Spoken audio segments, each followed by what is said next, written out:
All right, we're live. Joe Lowry from the Whatta Day Podcast.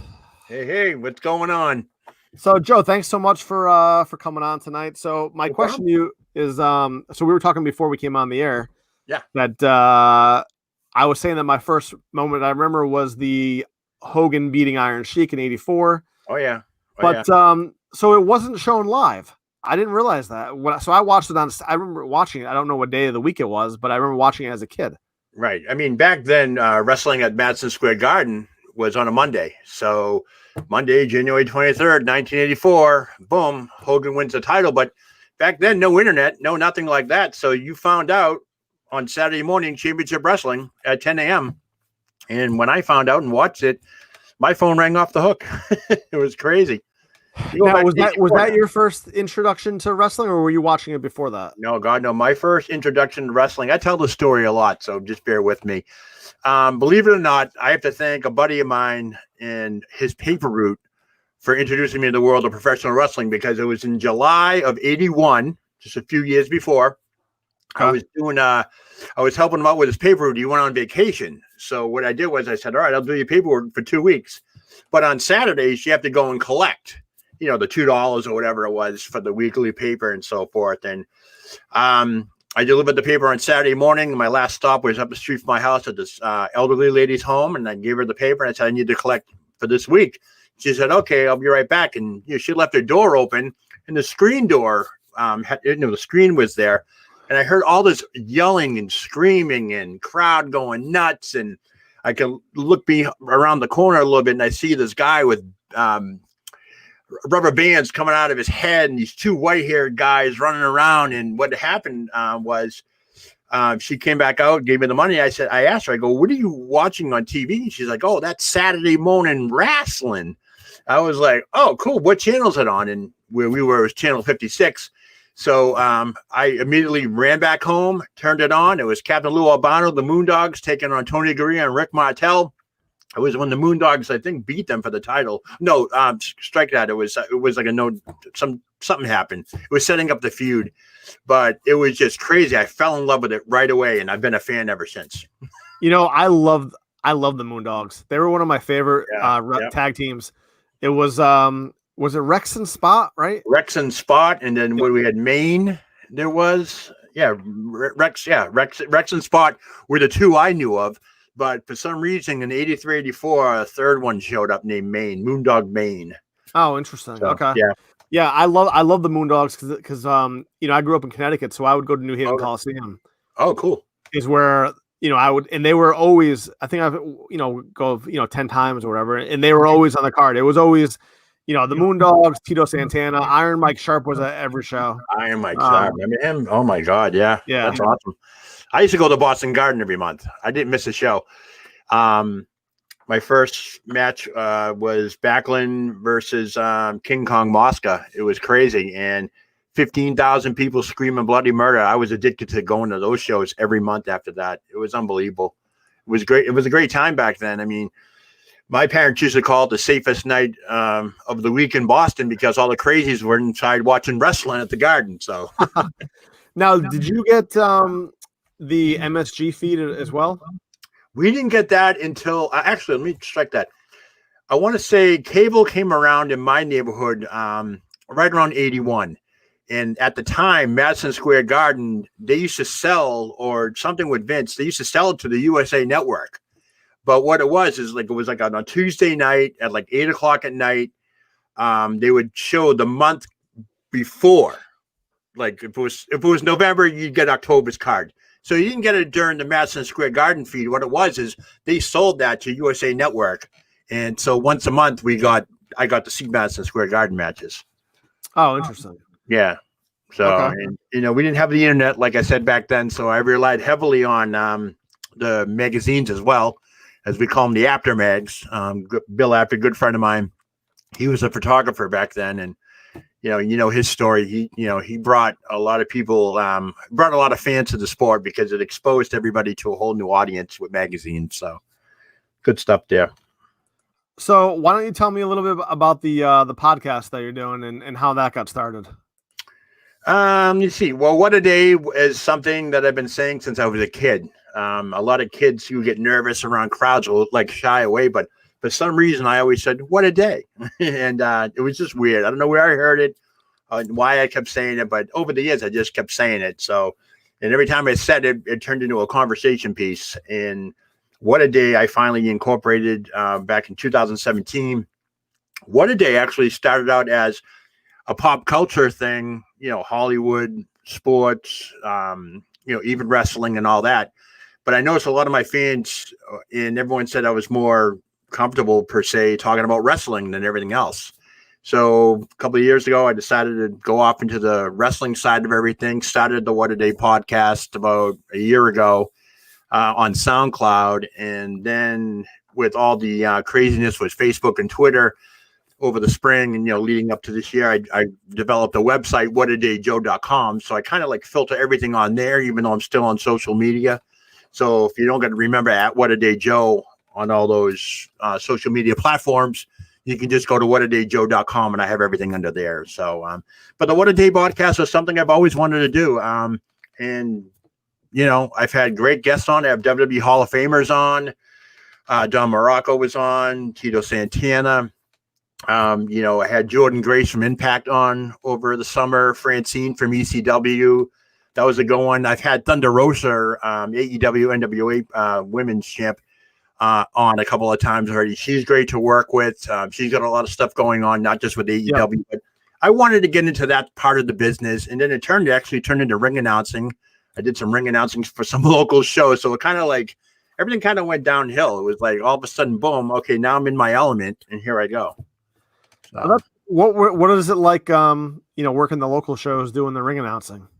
I like it. I mean, the shows that I've done have been crowded. It's not like empty like you would mostly see a lot of halls, but the venues I've been at are like almost like indoor, outdoor. Okay. So Combat Warfare, Extreme New England Extreme Wrestling I was working with. They were great. Introduced me to a bunch of people. Falaba from Impact was on one of the cards and stuff, but it's fun. It's more intimate as opposed to like doing it at say TD Garden or something like that. But the ring announcing was fun. You get to interact with the fans. You're part of the show. It's what it's all about. So who was your first guest that you ever had on the show? Well, my first guest was Tito Santana. Okay.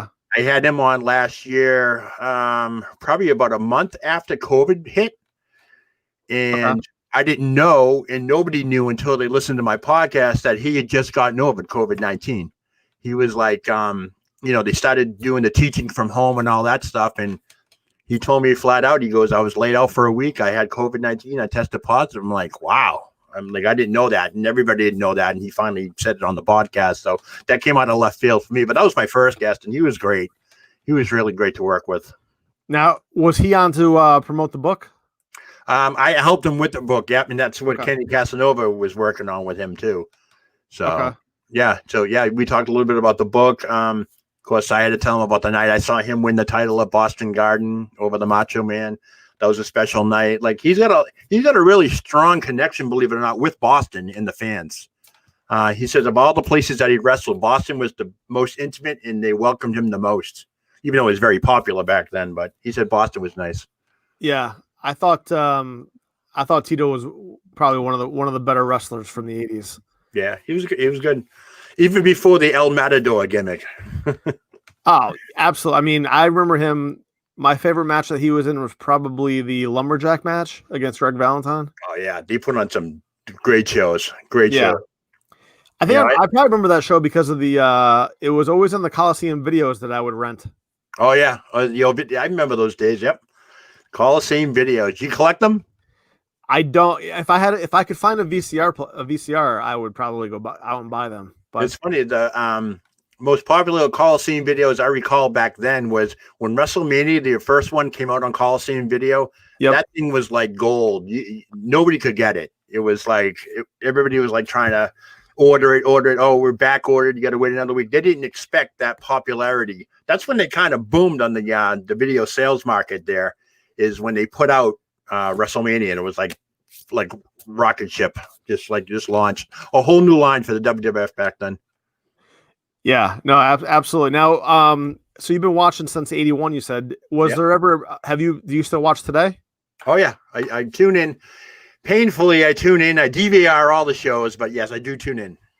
Okay. Now, what is your thought, between what we grew up and now? I mean, what do you think is you sound like me on my podcast. I had Vince Russo on. I heard, I actually listened to it today. I heard you with Vince Russo. That was pretty cool. He was good. He, his perspective was just, it's all about ratings and all that stuff. And, I did a little research on the ratings and so forth. And yeah, the ratings were sky high back in the day, but I think that has a lot to do with social media not being around. You were glued to your TV set every Saturday morning.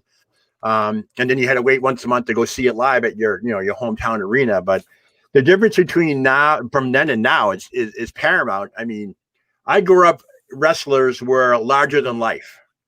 Now, if Seth Rollins or Finn Balor or Darby Allin comes walking down the street, he'll just look like any other person to me. But if you get a guy like Tony Atlas, Rocky Johnson, Don Morocco, Tito Santana walking down the street, you know who they are. That's a big difference for me. I mean, I understand they're great athletes. Don't get me wrong. I have tremendous respect for all of them. Darby Allin, his popularity for a 170-pound champion is through the roof right now. And they do daredevil stuff and all that, but obviously the wrestling has changed. Storylines, believe it or not, have stayed the same, but it's the audience, I think, that's different now. People want everything now.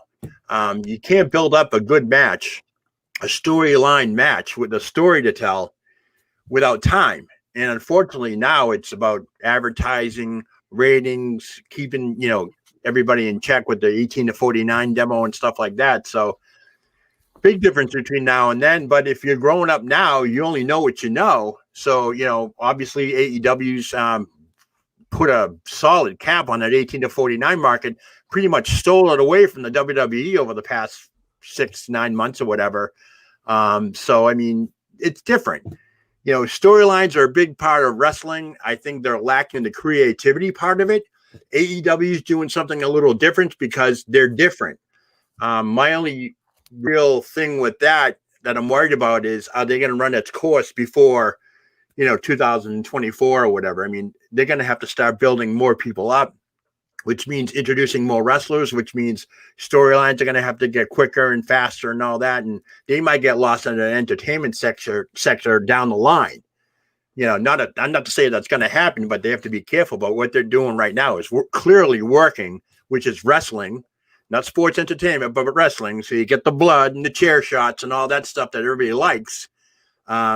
I think the storylines you just have to work a little bit better on, and they'll be fine though. I think you're right. I mean, we saw it at WrestleMania with no audience, and they had the what was it, the Firefly Funhouse? Oh yeah, right. Yep. That was produced, and then they had the graveyard match that was produced. Yep. And I do wonder if that's what wrestling is going to be in, where they can do 15 takes of a match, right? Where there's no fans in the audience. Yep.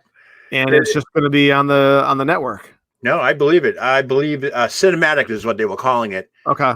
I enjoyed the fact that the Boneyard match was so good, and I'll tell you why. We were all a captive audience. We all couldn't go nowhere. COVID was brand spanking new now. Everybody was more scared, and they wanted to escape the reality of the situation by watching wrestling. So I thought that WrestleMania came along just in time for that. Fast forward, how many months later now? We're still kind of held captive. Nothing's really fully opened up yet. We still can't go see wrestling live anymore. So that's what's going to happen. You're going to get more cinematic type stuff. Perfect example, the Alexa Bliss, Randy Orton storyline with the fire. They probably worked on that, whatever it was. I don't want to call it trick photography, but it's like a glorified stunt that they could actually tape instead of doing it live. A lot of the stuff you wouldn't be able to do at a live show.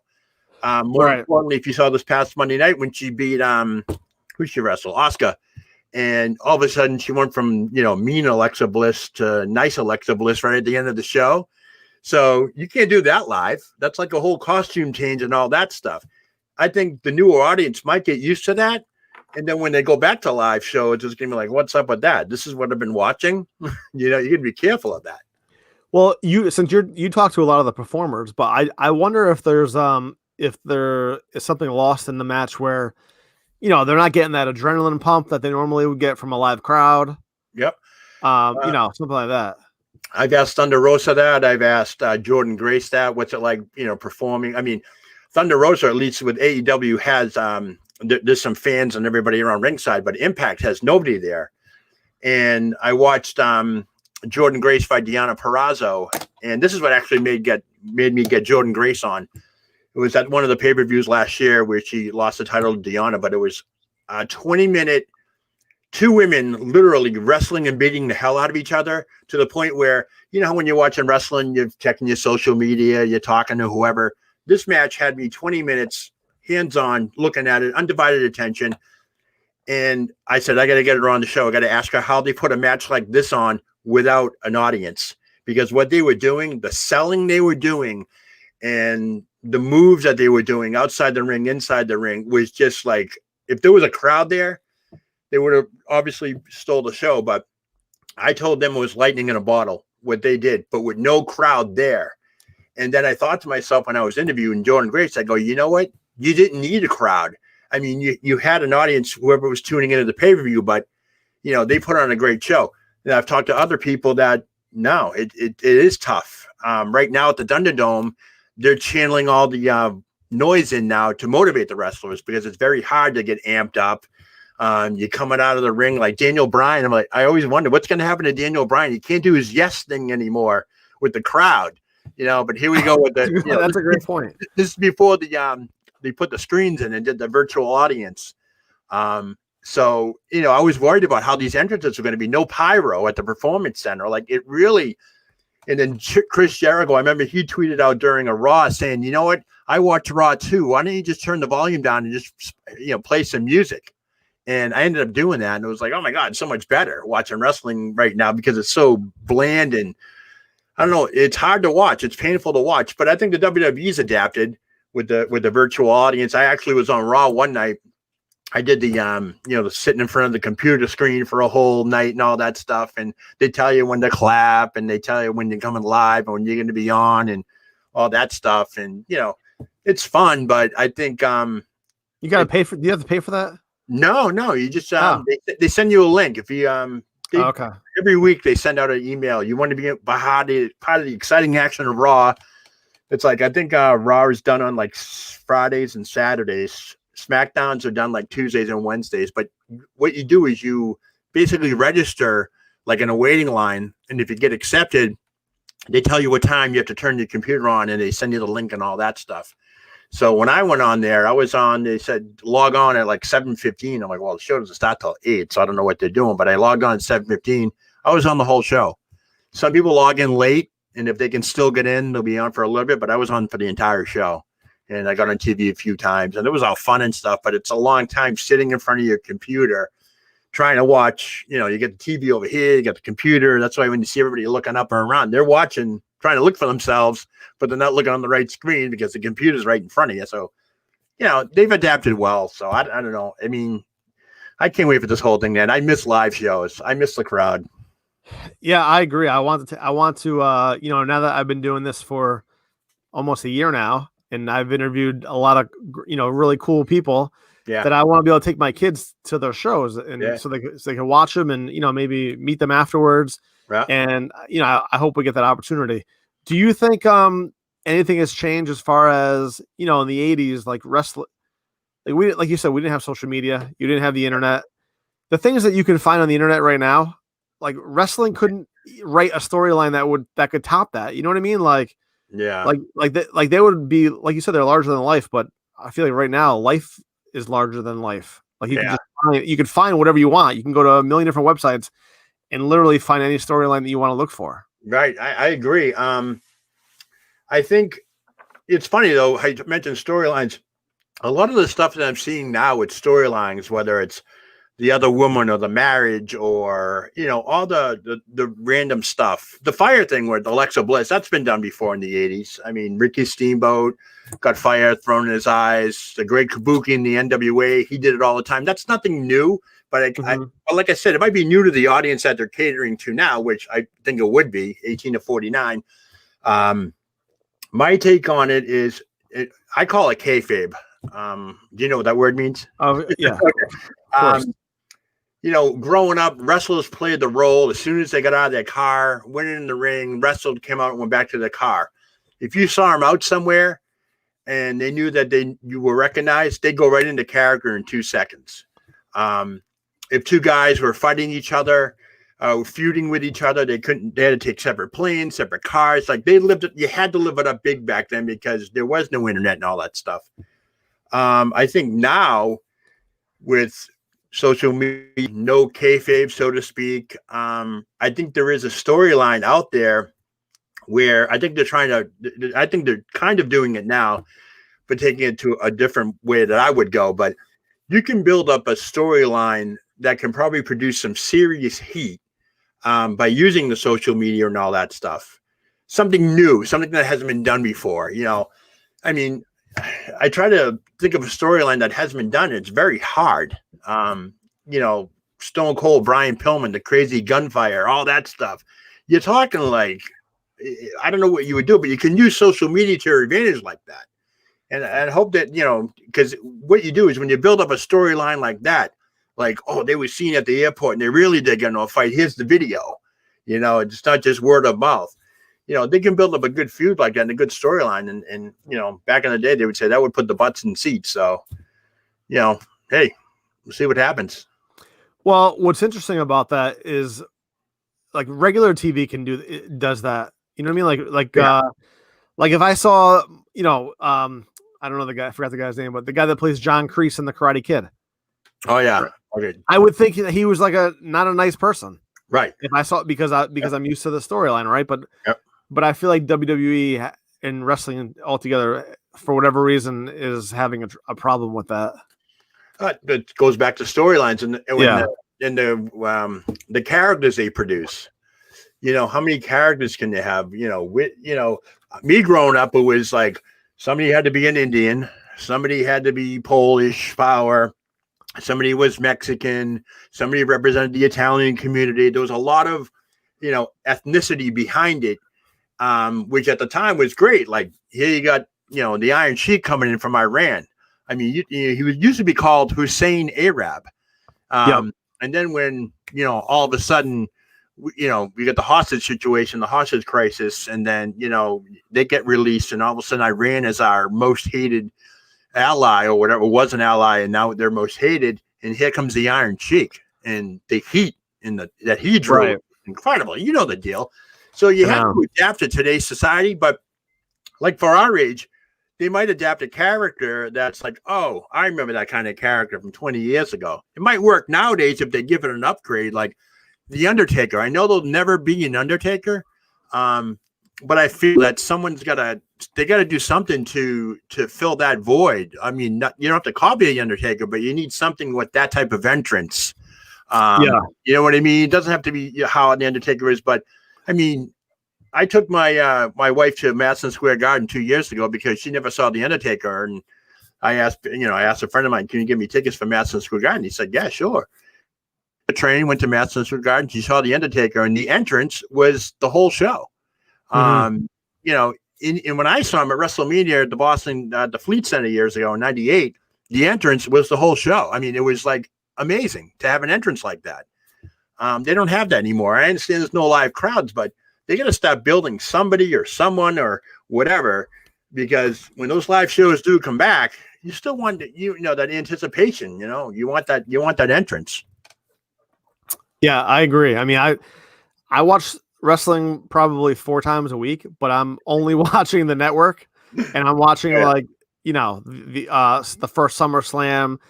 Like the other night, I watched WrestleMania 3. Yeah, that was a great night. WrestleMania 3. Yep. Well, that's what I mean. Like I feel like I'm watching like that stuff because to me that is the best. And I wonder if there's people that think like a different era was the best wrestling.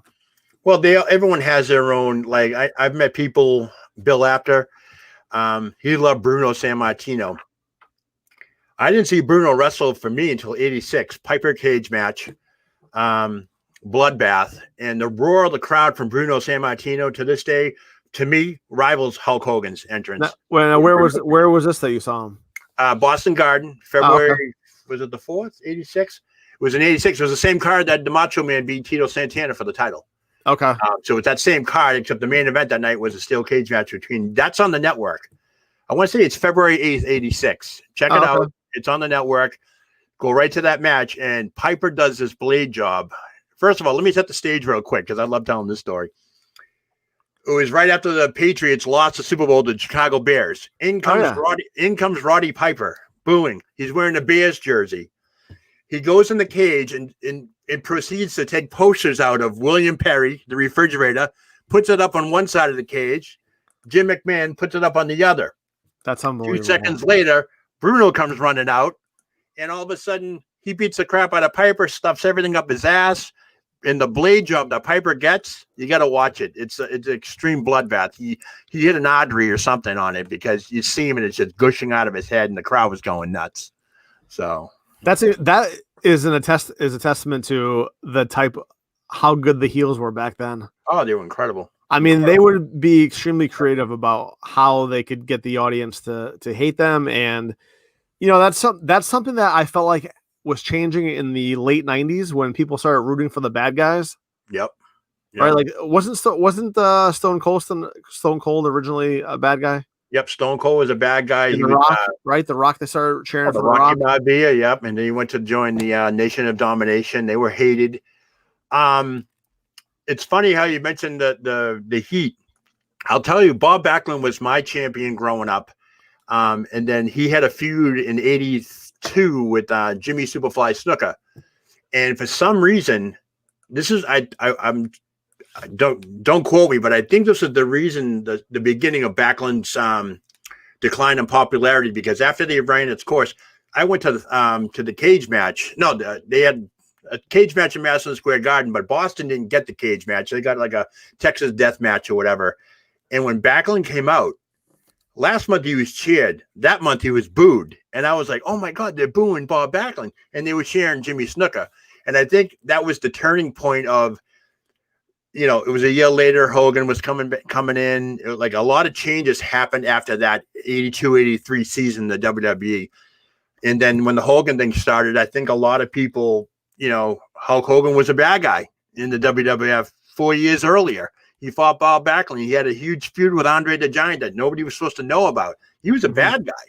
And the reason he left the WWF was because he wanted to do Rocky 3, and Vince McMahon Sr. said no.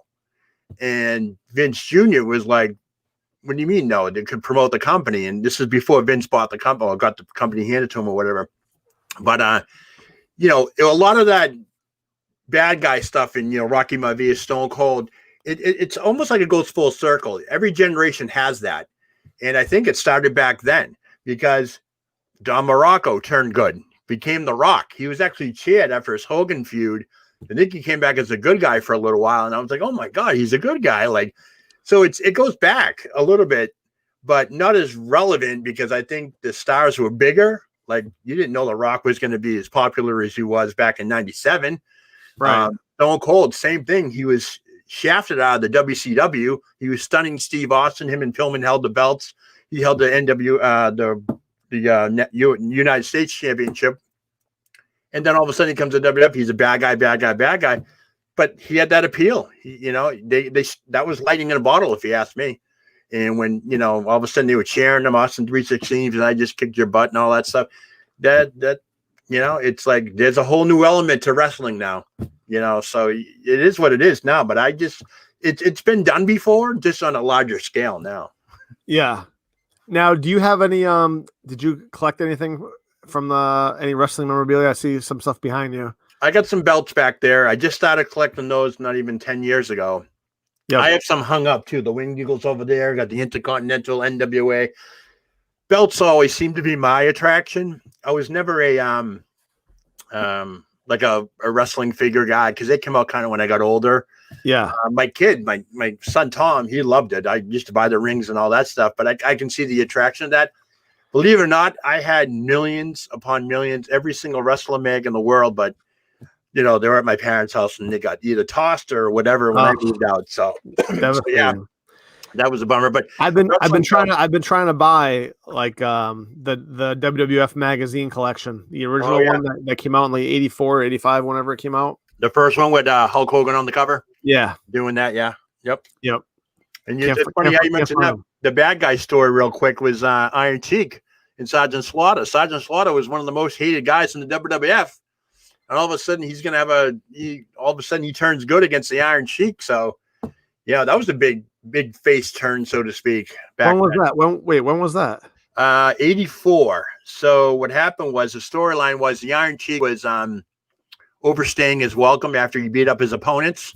Yep. So, and then he started it might have been before. Yeah, it was after the clubs.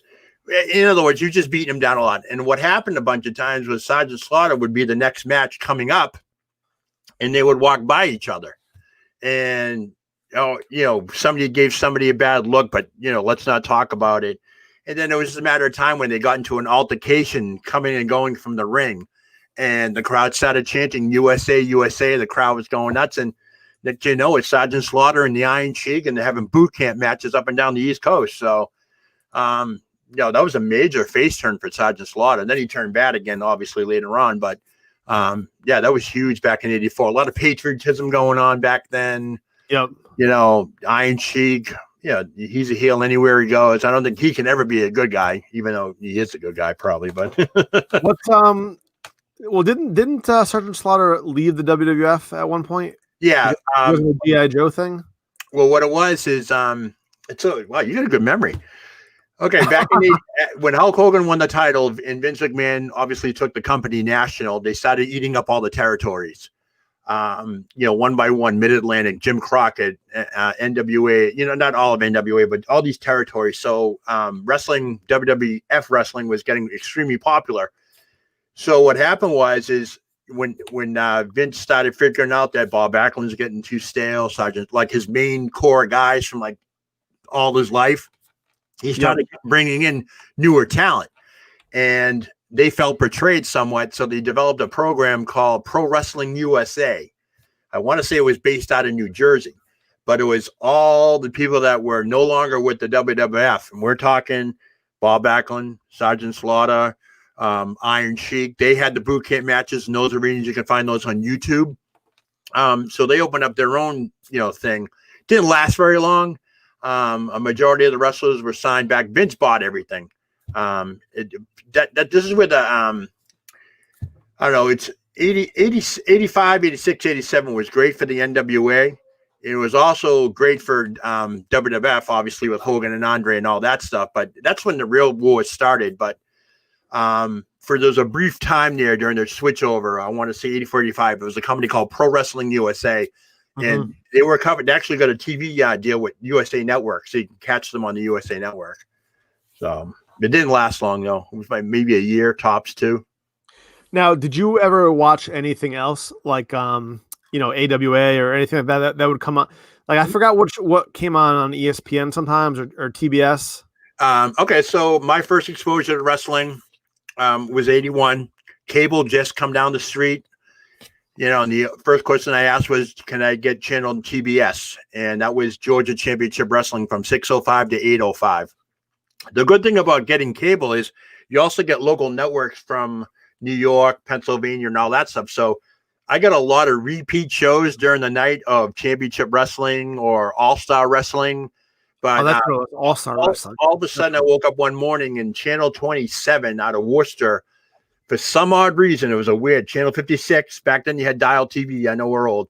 And Channel 27 were right near each other on the knob dial. And I got 27, and they started beaming in World-Class Championship Wrestling from Florida.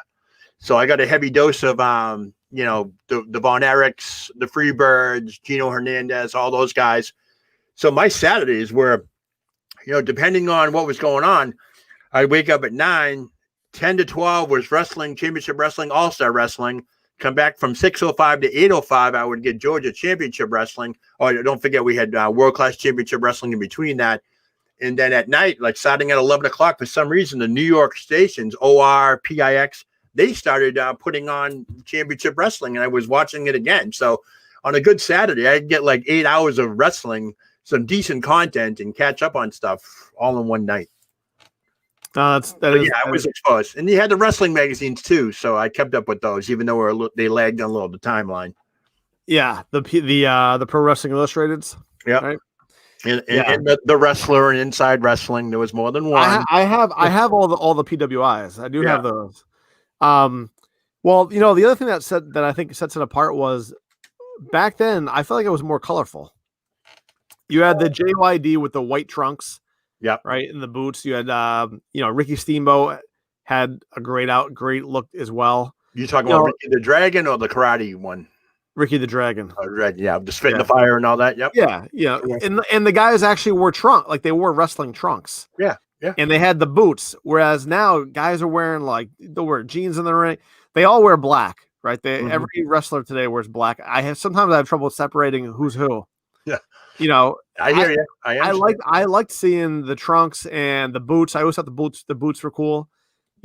Like the shiny ones, the nice shiny ones. Like Macho Man's boots. The iconic yellow ones that he used to wear. Jake the Snake's boots. Jake the Snake. Yeah.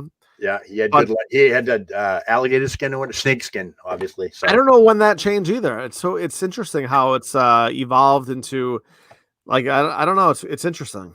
Yeah, it's funny how you say that. I like I said, it goes back to wrestlers being larger than life and their characters, their persona, their outfits. Like I said, when I first started getting into wrestling, some of the stuff I was down with was, the belts, the jackets they wear. I mean, look at the robes, Ric Flair's robes, things like that.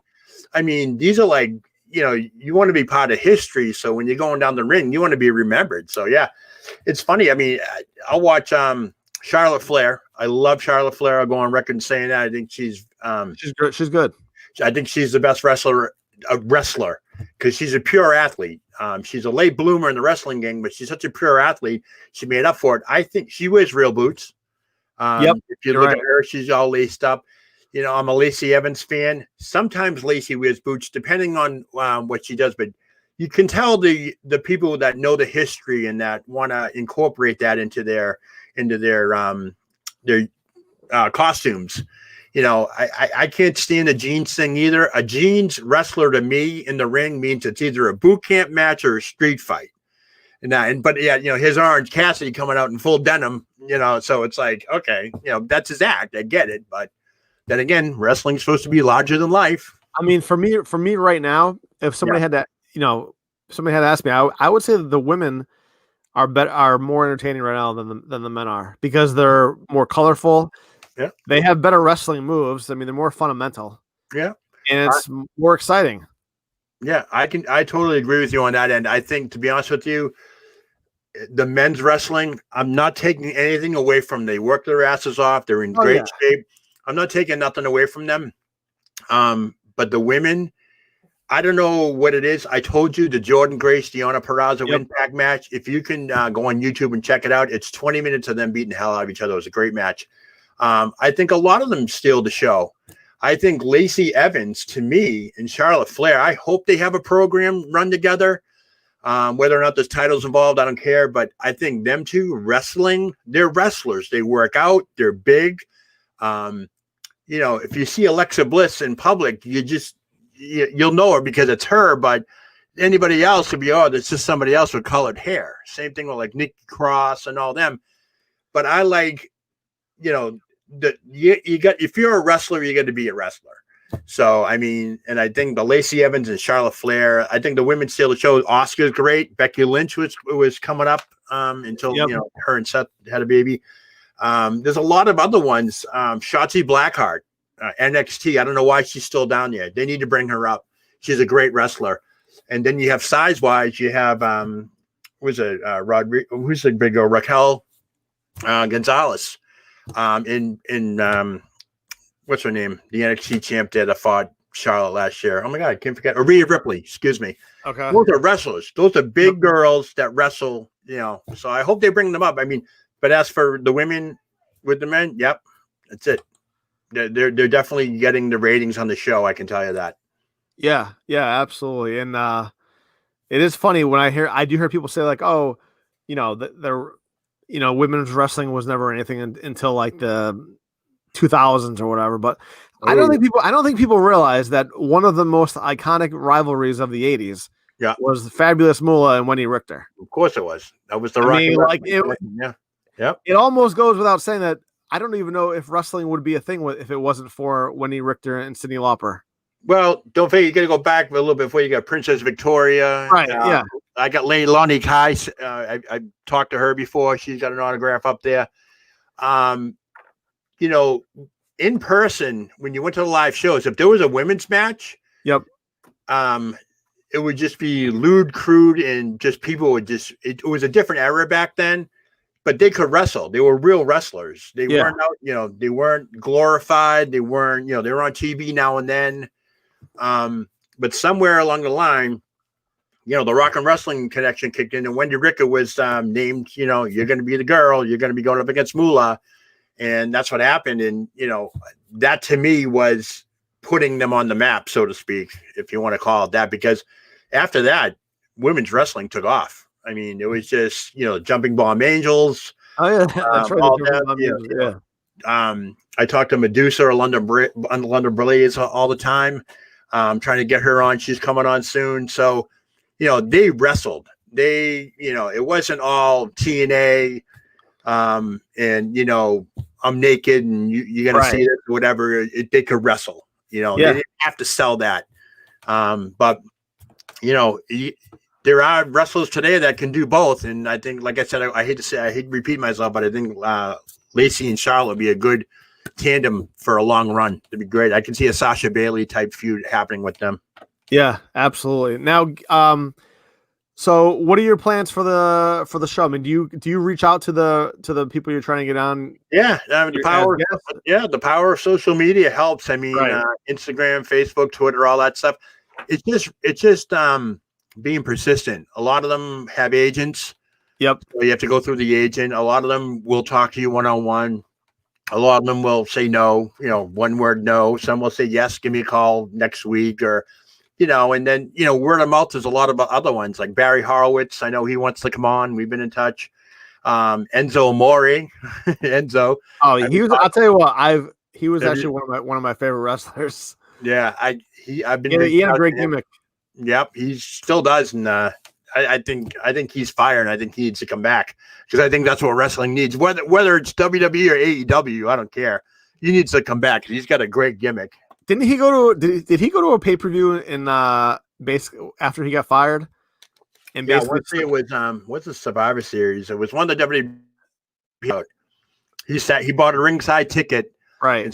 Making a scene. I forget what it was. I posted it on my Whatta Day page. This is like a year ago, probably more than that. But yeah, he was. I think that was the angle he was trying to do. He was trying to get everybody's attention as to what was going on, and then all the Twitter videos came in. I was right next to him, so you see all these different angles of him getting kicked out and yelling and all that stuff. So, wait, you were there?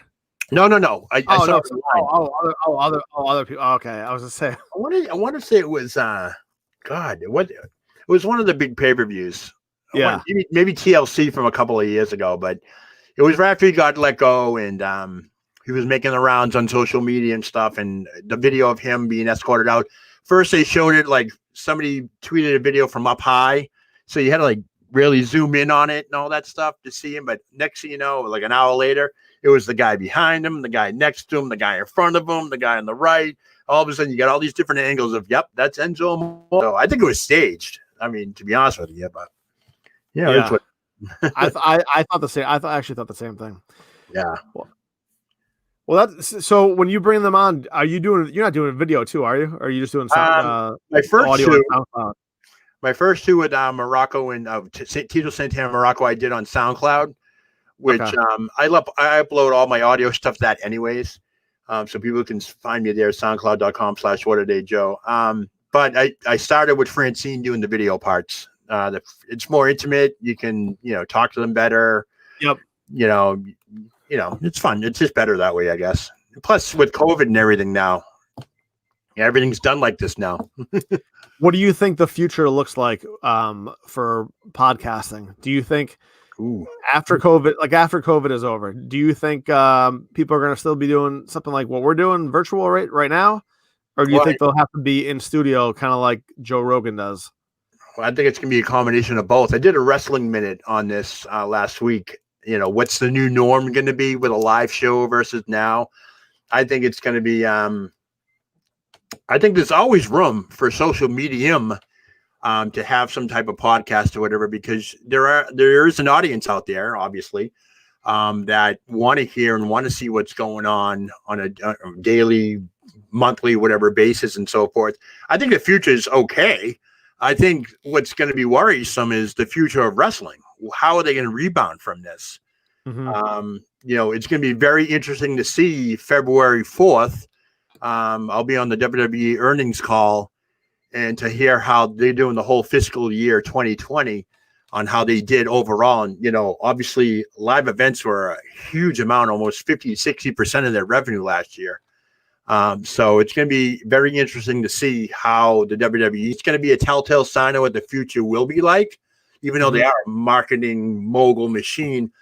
AEW is doing well. I'm not sure. I don't know what, they don't have quarterly calls and all that stuff. They're not a public company, so you don't know what kind of money they're bringing in, but you can tell by all the wrestlers, Instagrams and all that stuff, they're all selling something one way or another. So, they may be drawing a salary, but it's probably not nearly as big as what they can get, for merchandise and live shows and all that stuff. So it's really dependent on how wrestling fans will adapt. I mean, if they said you can go to the Boston Garden or whatever today, right now, I'd say yes. But would that person who just first started watching wrestling go?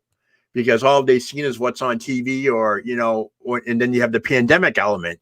I don't want to go there. What if that guy's, I think every sport's going to have to handle it the same way. But for wrestling, it depends if they rebound. But as for podcasts, I think there's an outlet there for all of them. Because with social media and, the interaction with the fans, that's their only that's what they're going to have to rely on one way or the other between now and whenever the end comes. I don't know when that's going to be. Doesn't look relatively soon, but, hopefully by summertime or, later than that. I don't know. Well, my plan is to somehow build a mobile podcasting studio. Nice. So you can just go around. And then go to the shows and try to book a guest before you get there. They do them at the wrestling events. You know that, right? Yeah. Oh yeah. I see them all set up there. I mean, some of them just bring their laptop and a mic, and they just they do podcasts live at the shows. So. Oh yeah, I'm talking about having like an RV. That's where they were in studio. Yeah, an actual studio. Yeah. Oh, I like the sound of that. That's what I'm considering. What would you name it though?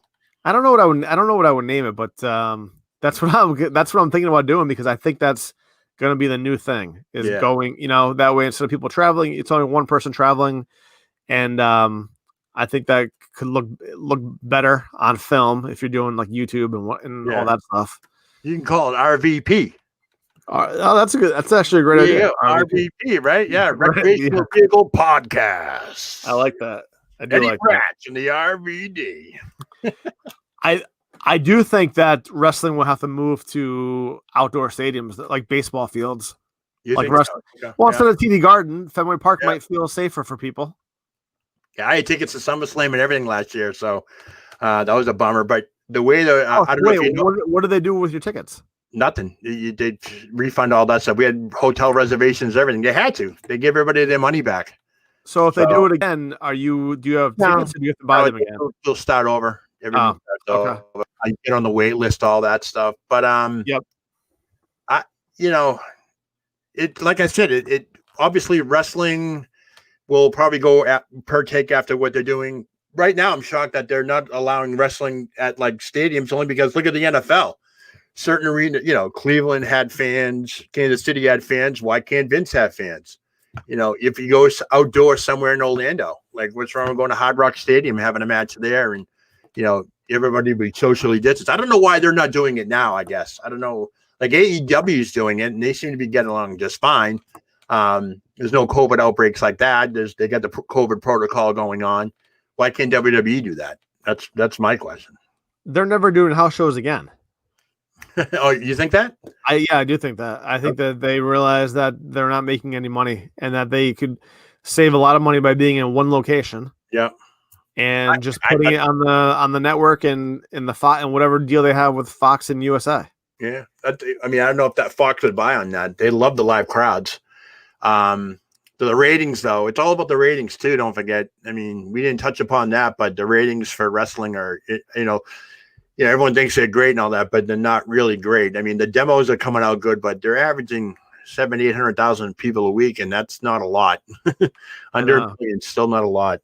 SmackDown 2+ million every week. Raw 1.8, but NXT's taking a beating. Yeah, no, you're right. So, Joe, before I let you get out of here, who do you have? Do you have anyone coming up? Any other guests that you have coming up that we should look forward to? I got a lot of. I've been in touch with Rebel from AEW, working with her agent. Actually, next week, I do believe I'm going to be having on Allison Kay. I don't know if you know who she is. She's actually wrestling Thunder Rosa next month, February 6th, in a cage match. Okay. But she can be found on social media, so she's coming on. Like I said, another phone call. I got to keep meaning to call back is Bob Backlund. I got to call him back. He's in New Hampshire, right? Is he New Hampshire? I don't even know. I got his phone number, talked to him, and then he was visiting his daughter down in Florida. He goes, "Call me when you get back." And it was the holidays, and I haven't called him back yet, but he made it sound like when I was on the phone with him that he wanted to come and do it in person. Oh, so I'm like, okay, I can handle that. We'll do that. I thought he ran for like senator in New Hampshire. 2000. He did. Oh, that's okay. Yep. Backlund 2000 was like one of the first websites I remember. Oh, that's funny. And here's an interesting story. Real quick. I met Bob Backlund at a Raw in 2000 when he was running. During, my son met him. It was a great thing. He's like, "Who's that?" I'm like, "Oh, that was my champion growing up, blah, blah, blah." So what happened was somebody at the show had one of those wrestling belts that were brand new. Now, we're going back to 2000. They didn't make the belts like they do nowadays. This thing was handmade. And I asked him, I go, "Where'd you get the belt from?" He's like, "Oh, this guy in Tennessee, Jay Marshall, and all that stuff." So I contact this guy, Jay Marshall. I'm like, "Can you make the Bob Backlund belt?" He's like, "No, I don't have the molds." I go, "Well, how do you get the molds?" He's like, "Well, if you can contact him, ask his webmaster where they are." So I contacted the webmaster and says, "Can you ask Bob Backlund if he has the molds to the belt that Billy Graham destroyed on the championship wrestling back in the day, before they got the green belt?" And he's like, "Yeah, let me ask him." And he did. He had them in a box up in his attic, and they're still there. He won't take him. He won't show anybody the box. So he has the actual belt that Billy Superstar Graham tore up. I don't know if you remember that episode in '82 that happened. 83, excuse me. Billy Graham was walking around ringside, grabbed Backlund's belt, and totally beat the shit out of it on the ground. Ripped the tins off it, ripped the metal off it, everything. And he said, "There's your champion, blah, blah, blah." And Bob Backlund was crying, saying, "Why? Why?" I mean, if you Google that on YouTube, "why" or whatever, you'll see Bob Backlund's name, screaming "why." Kind of like Nancy Kerrigan at Lillehammer. But anyways, he won't let go of the belt. But that's I have a replica there. You can see right there and point to it. I'll buy it if he wants to sell it. That one cost a pretty penny. That was made by Fandu over in China. So that's cool. Yeah, and I got the USA. What's the Andre behind you? That's just a poster. Okay. A frame poster that my wife bought me last year for Christmas. Cool. Do you now? I know that since this is the Bookmarks show. Yeah. Any books that you've read? Any wrestling biographies at all? Gary Capetta had one, and my favorite so far, and it's great because you don't have to sit down and read it all the time, is Bill Apter's book. I don't know if you heard of that one. I didn't know wrestling was fixed. Oh, it wasn't broken. It's a really it's a really good book.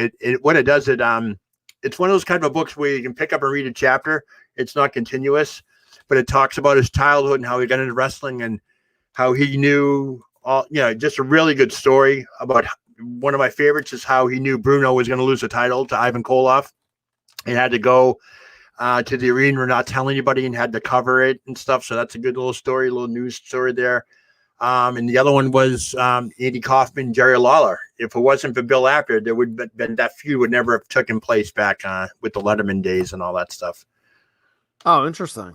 Yeah, he got them two together. Jerry Lawler called up Bill Apter. Bill Apter called up Andy Kaufman, and boom, he put them together. And You know, Now, they had. have you had Bill Apter on the show? He's coming on. I talk to him all the time. I do a Whatta Day Wrestling Minute that posts on his website, onewrestling.com. We've done skits before. I met him. He's come to town a couple of times with his family, met his family. We're in constant contact. We're really good friends now. That power of social media, the guy who brought me wrestling as a kid growing up. Right. And here I am hanging out, talking with him, having pizza with him, burnt pizza. It's called the Burnt Pizza Tour. In the story, he's got a great Bruno Sammartino imitation. So he's a great guy. He came on for COVID Con. Oh yeah, he's a great guy and a great singer. Loves Barry Manilow. Nice. All right, so Joe, thanks for coming on. And where can people find you? Well, very easy. Everybody can find me at whattadayjoe.com. That's my website, www.whattadayjoe.com. I put all of my links and so forth in there. But if you're dying to go on Twitter and all that stuff, it's at Whatta Day Joe. I'm at Instagram at Whatta Day Joe. So whatever I post on there goes right up to my website. So you can find me anywhere, DM me, message me, and all that stuff. But just Whatta Day Joe, where every day is a Whatta Day. Well, there you have it. All right. Well, we'll see you guys next week. Thanks, Eddie.